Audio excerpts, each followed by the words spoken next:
Instantly improve your shoulder mobility with these exercises. First thing you want to do with shoulder mobility is test where you're actually at. And a great test for this is sitting flush up against the wall, bringing your arms back. Ideally, your wrists should be touching the wall, extending all the way up.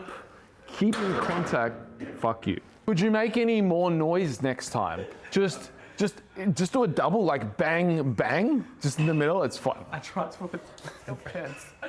First thing you should do with shoulder mobility is test where you're at. And a good way to test where you're at is sitting your bum flush up against the wall, elbows pinned back and wrists up against the wall. Pushing up all the way up and all the way down, keeping those wrists in contact with the wall.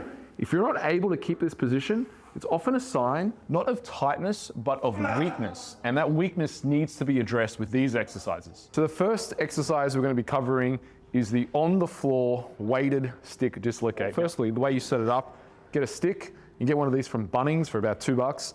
Put your weight through.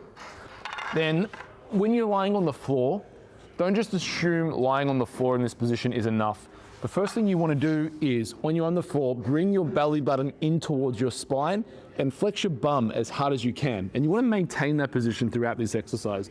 Then what you're going to be doing is you're going to be grabbing the stick. See how in this position, I'm maintaining that belly button in towards my spine, and I'm bringing the stick up and over. Now, depending on your shoulder mobility, you may need to go wider. You may need to take the load off. Either way, you want to be crunching your rib cage on top of your pelvis. That means your belly button is going in towards your spine and controlling this movement all the way. If this is too easy, let me show you the more advanced version of this. The progression of on the floor is standing up. Now, the floor variation minimizes the movement, which makes it easier. When you're standing up, you need to think about your body position a little bit more. So in this position, you want to have your quads flexed, you want to have your bum flexed, your rib cage should be over your pelvis, and your belly button in towards your spine. Now in this position, you want to be pushing your arms to the floor as much as possible to begin. As you come up, you want to be elevating and pushing to the roof. And as you come through, you want to keep that rib cage down. And notice when I get to this position, what a lot of people want to do is they want to lean back and let their hands go. And then when they come through, they bend their elbows. Now, if you're doing that, you're doing the exercise wrong. Again, we want to maintain that position the whole time. See how my arms are locked, I'm through, I'm not bending my hands, I'm not loosening my hands. I'm really working that range of motion and really working the mobility and strength aspect. Now, depending on where you're tight, it depends on where you feel it most. You may feel it in your pecs, you may feel it in your biceps.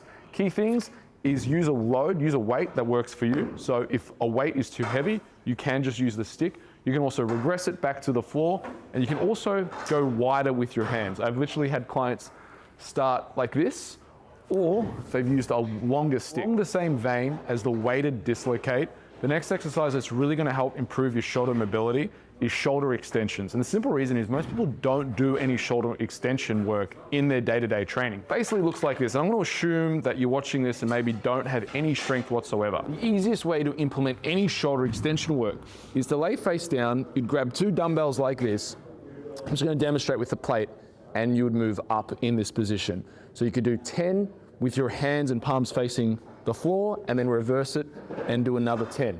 A more advanced version of this would be to implement a stick, or you could load it as such. So the arm, so instead of your hands being facing this way, you're going to bring it that way. So your hands, your palms are going to be facing down in this shoulder extension, and you're going to bring it up, and you're going to try and hold 1, 2, back down.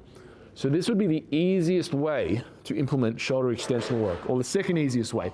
The easiest way is with dumbbells. When you get better at that and you want to bring it into more of a integrated movement pattern, you want to be standing on your feet. Again, you're going to be doing the same thing. And the reason why it's important to learn this standing on your feet is because you really want to get that rib cage down in this position and then go into shoulder extension. Because a lot of time, people to make up range is they'll do this and they'll try and like use other body parts to help them get that range. You want to bring that rib cage down and get into that position there. As you can see, my arms are there. You want to hold it back down so nothing else is moving, right? You add some load to this, you'll find this surprisingly challenging. Again, because it's just not a movement that a lot of people are exposed to. If you can develop strength through here, a lot of people, feedback will be they feel it in their triceps. And absolutely, because triceps are involved in that shoulder extension.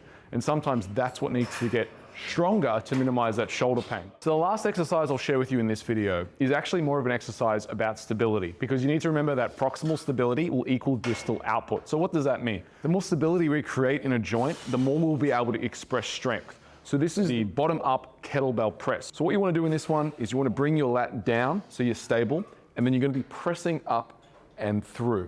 You really want to make sure you get that full range of motion. You don't want to be coming out and compensating in any way.